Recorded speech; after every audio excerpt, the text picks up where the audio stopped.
You've been arguing with people on their terms for so long that you've forgotten the most dangerous skill, reshaping the battlefield so their original goal dissolves. Every time someone pushes you, you push back. Every time someone makes a demand, you defend against that demand.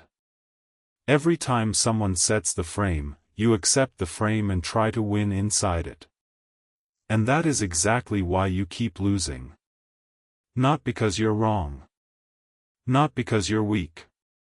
But because you're playing their game on their board with their rules and their scoreboard, and you somehow expect to walk away with a victory that was never yours to claim.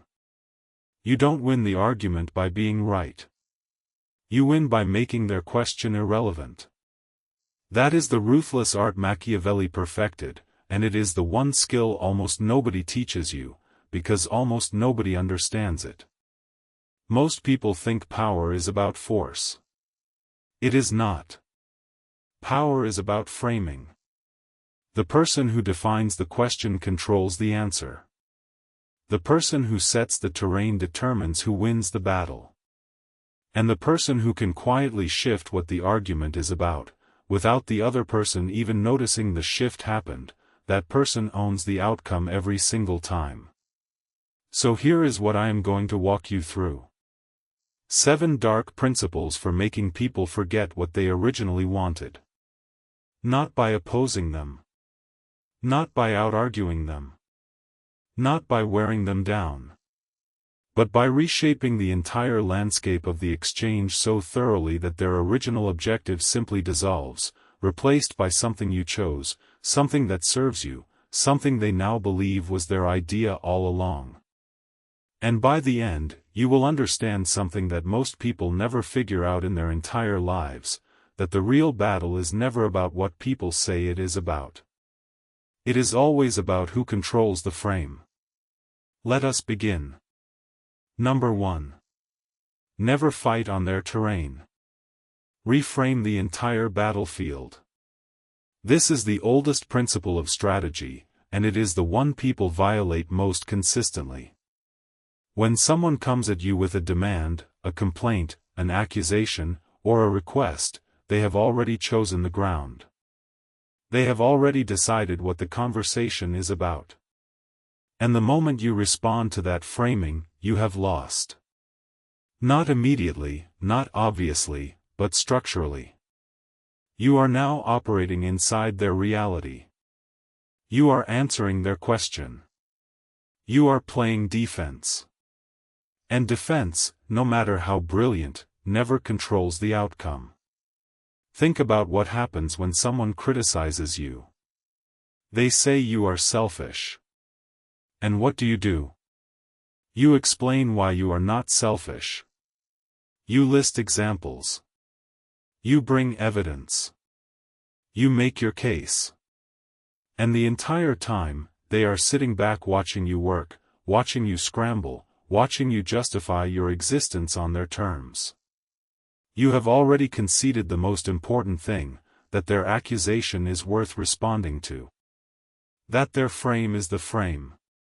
That their question deserves an answer. The strategic move is not to answer. It is to reframe. When they say you are selfish, you do not explain. You shift the ground entirely. You say something like, "Interesting that you see it that way, but the real question here is why you need me to feel guilty in order to get what you want." You have just done something devastating. You have taken their attack and turned it into evidence of their manipulation. You have made their frame the thing under examination. You have flipped the courtroom. Now they are the one who has to explain. They are the one on the defensive. And their original goal, making you feel bad, extracting a concession, gaining moral leverage, that goal is suddenly irrelevant because the conversation is no longer about whether you are selfish. It is about what they are trying to do to you. This is what it means to control the terrain. You do not meet them where they are. You move the entire battlefield. You change the question. You redefine what matters. And you do it so smoothly that they do not even realize the ground has shifted beneath their feet until they are standing on your territory, fighting your fight, answering your questions. Most people fight the argument in front of them. Strategic people fight the argument they want to have. And the difference between those two approaches is the difference between spending your life on defense and spending it in control. The cost of not doing this is enormous. Every time you accept someone else's frame, you hand them the steering wheel of the conversation. You let them drive. You let them choose the destination. And then you wonder why you keep arriving places you never wanted to go. Number 2. Use their own commitments against them. The consistency reversal. There is a psychological mechanism that governs almost all human behavior, and most people are completely blind to it, even as it controls their entire lives. It is the need for consistency. Once people commit to something, even something small, they feel a powerful internal pressure to remain consistent with that commitment. They will twist their own logic, ignore contradicting evidence, and reshape their preferences just to stay aligned with what they previously said or did. This is not a weakness in other people. This is a weakness in you. And it is also a weapon, if you know how to wield it. Here is how most people experience this. Someone asks them for a small favor. They say yes, because it seems harmless. Then the requests grow. Then the expectations expand. Then the relationship shifts. And they are trapped, not by force, but by the slow, quiet gravity of their own consistency. They cannot back out without contradicting themselves, and contradicting yourself feels worse than being used. So they stay. They comply. They erode. Now flip this around. If consistency is a trap that can be set for you, it is also a trap you can set for others. And the masterful version is not trapping them in what they want. It is using their existing commitments to redirect them away from what they originally wanted. Imagine someone is demanding something from you, a concession, an apology, a change in behavior. Before you respond to the demand itself, you find something they have already committed to that is incompatible with their demand. Not something you invented. Something real. Something they said, something they value, something they have already publicly stood behind. And you surface it. You do not attack. You do not oppose. You simply hold up their own commitment like a mirror and let them look at it. You say something like, "I remember you saying that what matters most to you is fairness. So let us look at whether what you are asking for right now is actually fair, to either of us." What just happened? You did not say no. You did not refuse their demand. You activated their own need for consistency. Now they have a problem. Their original demand conflicts with their self-image. Their stated values contradict what they are asking for. And the need to resolve that contradiction is stronger than the need to get what they originally wanted. So they will start adjusting. They will start qualifying.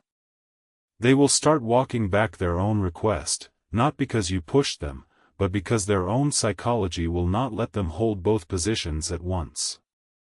They have to choose between their commitment and their demand, and most people will choose the commitment, because the commitment is part of their identity and the demand is just a want. And just like that, the original objective dissolves.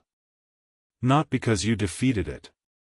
Because you made it inconsistent with who they believe they are. This is dark.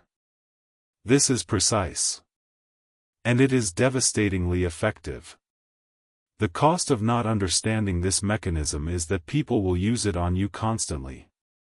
They will ask you for small things that lock you into large patterns. They will get you to agree to principles that later become chains. And you will comply, over and over, because saying yes to the small thing felt harmless, and contradicting yourself feels unbearable. Number 3. Make their original demand look petty, without ever opposing it. This is one of the most elegant moves in the entire repertoire, and it works because it bypasses the resistance that direct opposition always creates. When you say no, people dig in. When you push back, they push harder. It is a basic law of human psychology: opposition breeds entrenchment. So the strategic move is never to oppose. It is to elevate. You take their demand and you place it inside a larger context that makes it look small, naive, or self-defeating, and you do it with genuine warmth, as if you are trying to help them see something they are missing. Someone demands an apology from you. They want you to say sorry. They want the satisfaction of your submission. And if you refuse, they get to play the victim. If you comply, they get the satisfaction. Either way, they win. So you do neither. You reframe. You say something like, "I can see this really matters to you, and I respect that. But I think the apology is the small thing here. The bigger question is what would actually fix this for you long term, because I do not want to give you something performative that leaves the real issue untouched. I would rather address the actual problem." What just happened? You did not refuse. You did not comply. You made the apology look like the shallow, surface-level thing it probably is. You elevated the conversation above their demand. And now, if they keep pushing for the apology, they look petty. They look like someone who cares more about the performance of contrition than the actual resolution. You have made their own demand into a trap for them. The more they insist on it, the smaller they look. And most people will not keep insisting once insisting makes them look foolish. They will either drop it, or they will follow you into the larger conversation, where you now control the terms. This works on almost any demand. The key is to never oppose directly. Never say no. Never fight the thing head-on. Instead, expand the frame until their original demand looks like a detail, a footnote, a distraction from the real issue. And position yourself as the person trying to have the mature, substantive conversation, while they are stuck defending a petty want. You are not being difficult. You are being generous. You are not refusing. You are elevating. And the beautiful thing is, this is all true. Most demands are petty. Most people are fixated on the surface. Most arguments are about symbols, not substance. You are simply the one with the clarity to name it. The cost of not mastering this is that you will spend your life either submitting to demands that demean you or fighting them head-on in ways that drain you and make you look equally petty.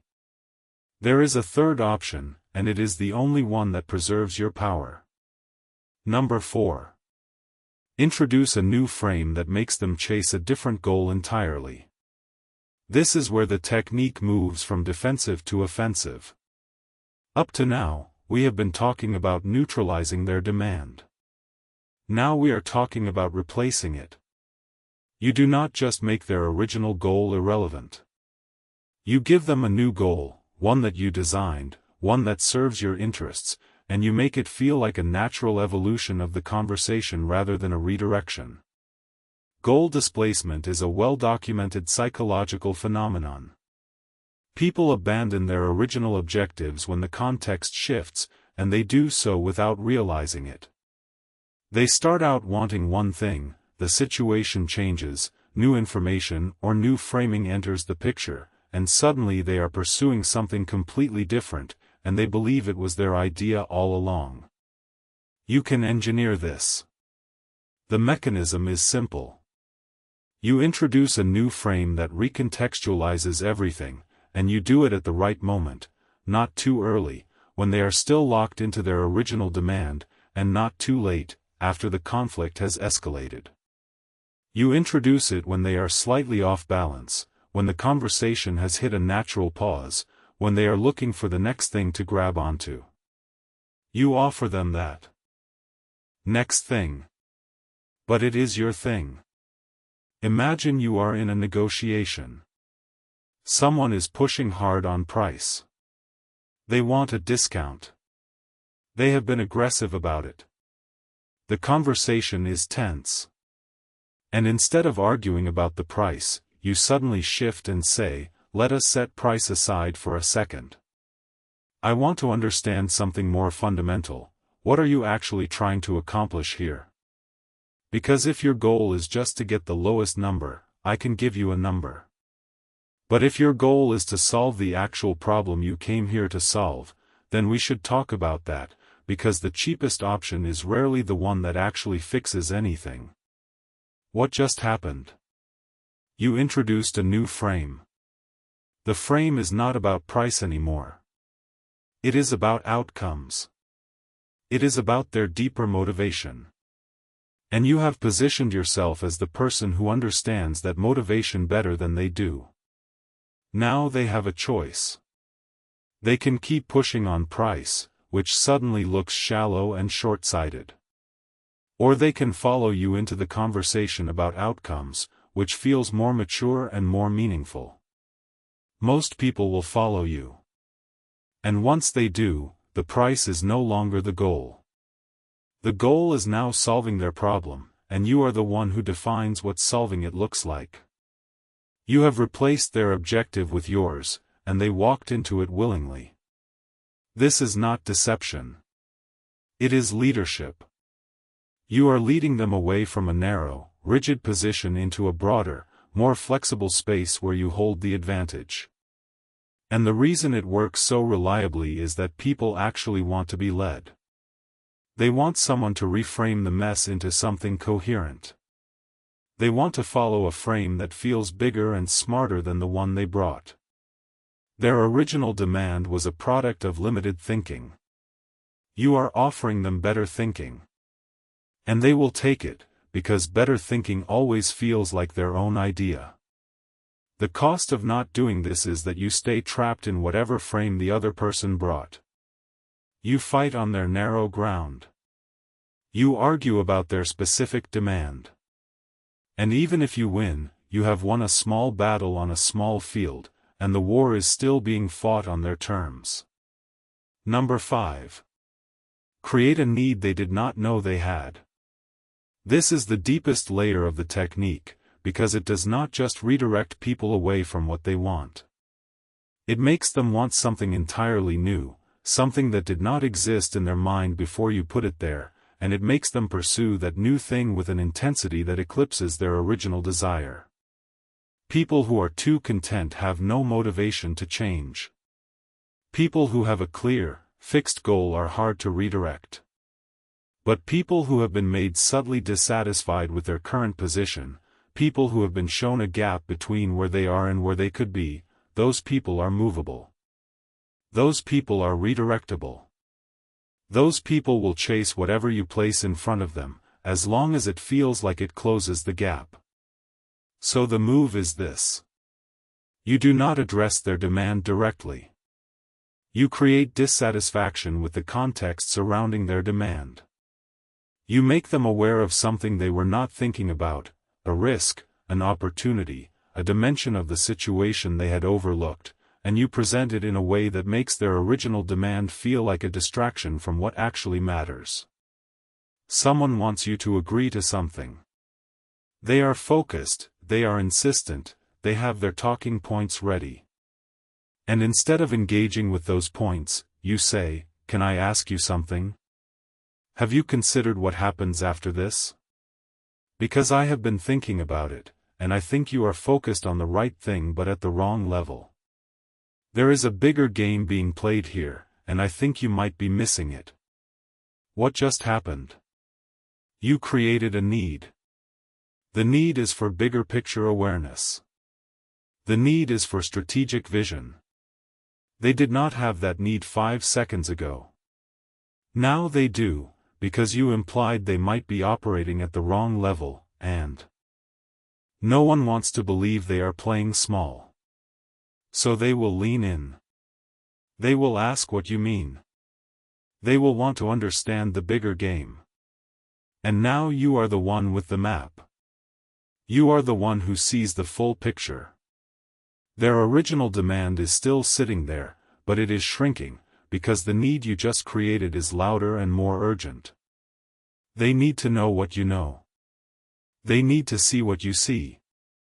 And the only way to get that is to follow your frame. This is not manipulation in the crude sense. It is something more sophisticated. You are genuinely expanding their awareness. You are showing them a dimension of the situation they had not considered. But you are doing it strategically. You are choosing which dimension to reveal. You are curating the expansion. And in that curation, you are quietly, calmly, irreversibly shifting the center of gravity in the conversation from their goal to yours. The cost of not understanding this is that you will always be reacting to other people's needs instead of creating them. You will always be the one being led, because the person who defines what is needed is the person who sets the direction. Number 6. Control the options. Give them choices that all serve you. This is perhaps the most Machiavellian principle in the entire set, because it operates on the deepest illusion in human psychology, the illusion of free choice. People rarely question choices they believe they made freely. They will resist a command. They will fight a demand. They will push back against a direct order. But give them 2 or 3 options, all of which lead to your preferred outcome, and they will pick one and feel good about it. They will feel like they exercised agency. They will feel like they were in control. And they will never notice that every door in the room led to the same hallway. So here is how you apply this. Someone is pushing for something you do not want to give. Instead of refusing, which creates resistance, and instead of complying, which costs you, you offer alternatives. But the alternatives are designed by you. They are framed by you. And every single one of them moves the situation in a direction that serves your interests. Someone wants a meeting on their terms. They want to set the time, the place, the agenda. And instead of fighting about it, you say, I want to make this work. I can do Tuesday morning or Thursday afternoon, which works better for you? And by the way, I think the most productive thing to cover would be either the timeline or the resource allocation. What do you think we should prioritize? What just happened? You gave them choices. But look at the choices. Tuesday or Thursday, both are your availability. Timeline or resources, both are topics you are comfortable with. They feel like they are deciding. They feel like they are in control. But you have already eliminated every option that would have worked for them and not for you. You controlled the menu. They picked from the menu. And the meal is one you designed. This works at every scale. In small conversations. In negotiations. In relationships.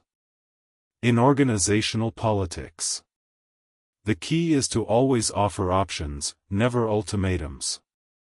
Ultimatums trigger resistance. Options trigger the satisfaction of choice. And the satisfaction of choice is the most powerful sedative for resistance that exists in human psychology.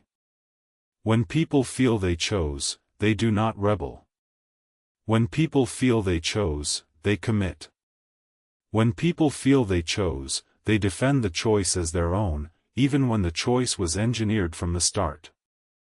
The cost of not doing this is that you will keep presenting single options that people can accept or reject, and they will reject them, because rejecting is the only way they get to exercise power in the exchange. Give them power through controlled choices, and they will never need to reject you. Number 7. Strategic withdrawal. Let them come to you. This is the final principle, and it is the one that completes the cycle, because all of the previous techniques are active. They involve you doing something, reframing, redirecting, creating needs, controlling options. This one is different. This one is about what happens when you stop doing anything at all. And it is often the most powerful move in the entire sequence.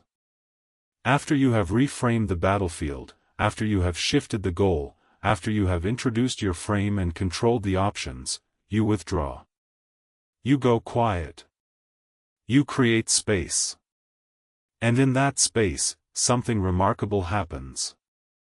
The other person starts pursuing you. Not physically. Psychologically. They start coming toward your position, because you have made their original position uncomfortable and your position is the only one that feels stable. When you withdraw strategically, you create a vacuum, and people rush to fill vacuums. They cannot help it. It is a deep psychological reflex. When someone who was engaged suddenly goes quiet, the other person's anxiety rises. They start wondering what you are thinking. They start questioning their own position. They start moving toward you, trying to re-establish connection, trying to regain the sense of certainty that your withdrawal just destroyed. And in that movement, they abandon whatever they were holding on to before. This is the principle of giving them space to fall. You do not chase. You do not push. You do not insist. You pull back, and you let the gravity of your absence do the work. People value what they must work for. People pursue what withdraws. People commit to what they had to earn. And when you withdraw after reframing the conversation, what they are pursuing is not just you, it is the frame you established. It is the new reality you created. They are coming toward your version of the situation because their version has been dismantled and yours is the only structure left standing. The cost of not doing this is that you will keep pushing, keep arguing, keep engaging long after the strategic moment has passed, and your persistence will breed resistance. Knowing when to go quiet is as important as knowing when to speak. And the people who never go quiet are the people who never control the dynamic, because control requires the ability to create tension, and tension requires the ability to withdraw. Now let me bring all of this together, because understanding these principles individually is not enough. You need to feel how they operate as a sequence. Here is the full arc. Someone comes at you with a demand. They have their frame, their goal, their script. Most people would engage. Most people would argue. Most people would push back. You do not. First, you refuse to fight on their terrain.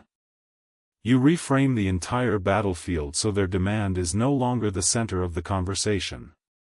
Then, you find their existing commitments and you hold them up like a mirror, so their own need for consistency starts pulling them away from their original position. Then, you make their demand look petty, not by attacking it, but by elevating the conversation above it, so that clinging to it makes them look small. Then, you introduce a new frame, a new goal, something bigger and more compelling that they cannot resist following. Then, you create a need they did not know they had, a dissatisfaction with their current position that makes them hungry for what you are offering. Then, you control the options, so every choice they make leads to your outcome. And finally, you withdraw. You go quiet.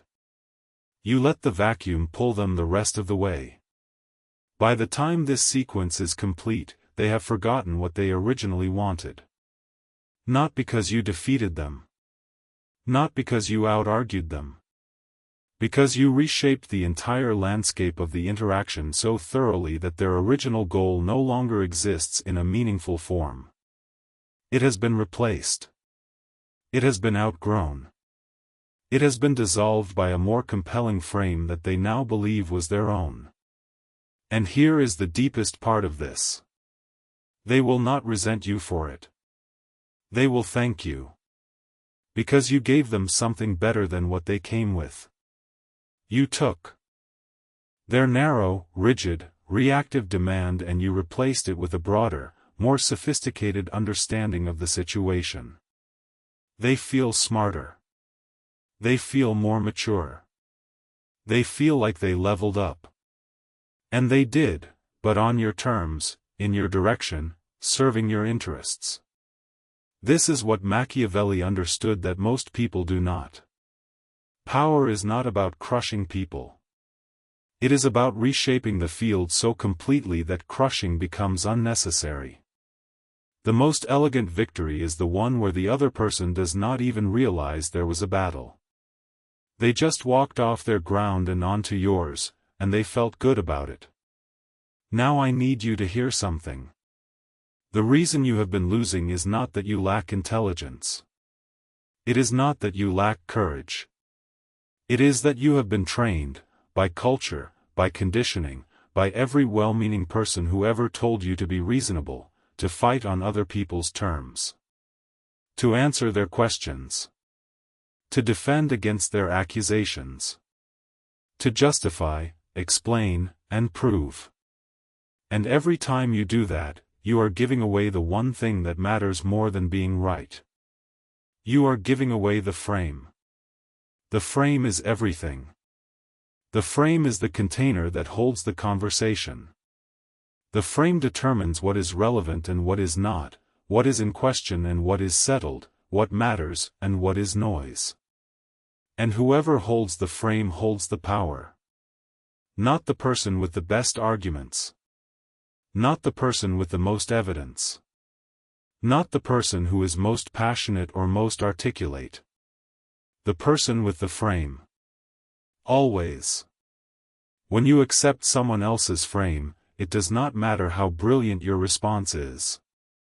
You are operating inside their reality. You are answering their question. You are playing their game. And the house always wins when it owns the game. So the shift you need to make is not about becoming more persuasive.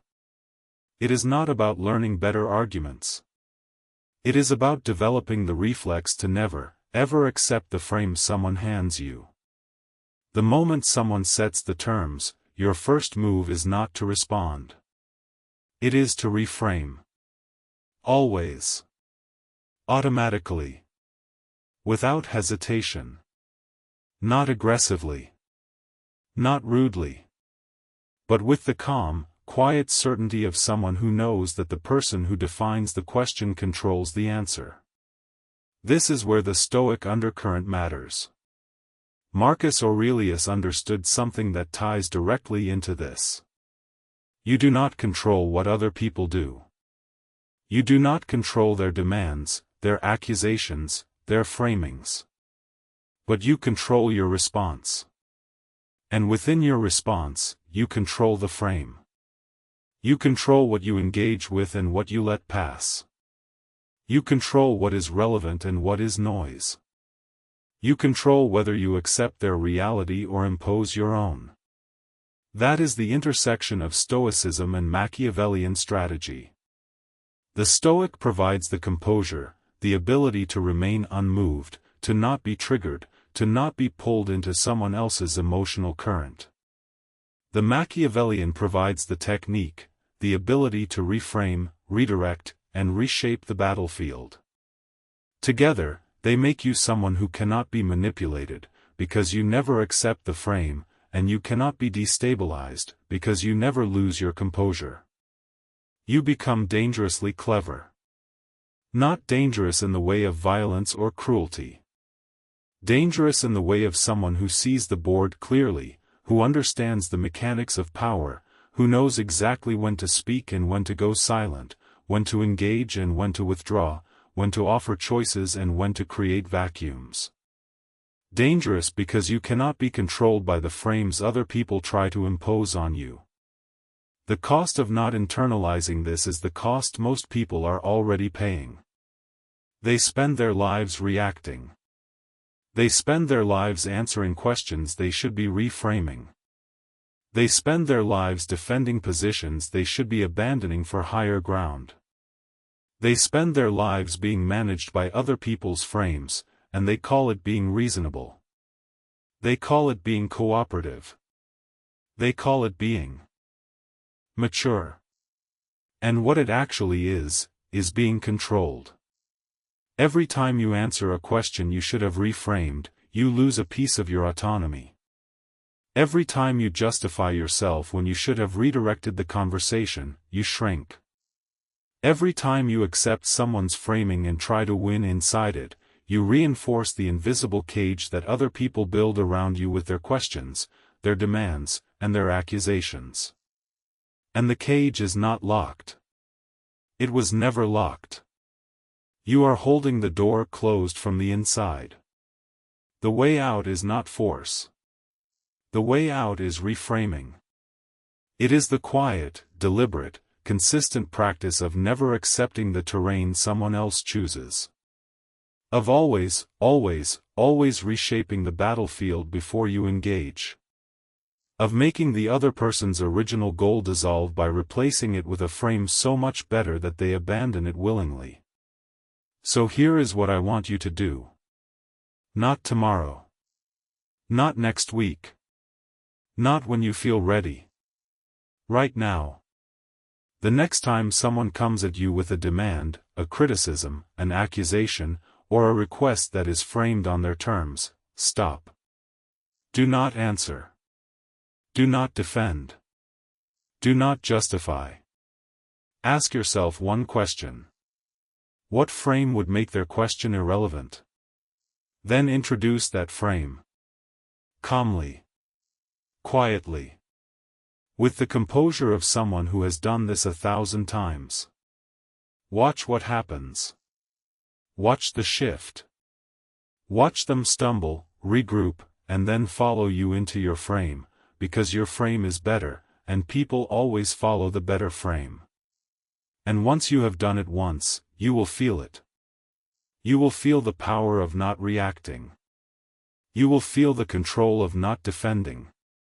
You will feel the quiet, devastating satisfaction of watching someone forget what they came for, because you reshaped the world they walked into. You do not win the argument by being right. You win by making their question irrelevant. That is the ruthless art Machiavelli perfected. Now it is yours. So I want you to do something right now. Go to the comments and write these 4 words. I am untouchable. Not because you are arrogant. Not because you are above anyone. But because you have decided, in this moment, that you will never again fight on someone else's terms. That you will never again accept a frame that serves them and not you. That you will never again let someone else define the question while you scramble to provide the answer. Write it. Mean it. And then come back and watch this again, because you will not absorb all of this in one pass. The principles are simple. The execution is lifelong. And the people who master this do not just win arguments. They redefine reality. They control rooms without saying a word. They walk through conflicts untouched, not because they avoid them, but because they reshape them so completely that the conflict was never really about what the other person thought it was about. They make people forget what they originally wanted. And what those people get instead is something better, a frame that serves the person who built it. That person can be you. But only if you stop playing their game and start building yours. Right now. Not tomorrow. Today.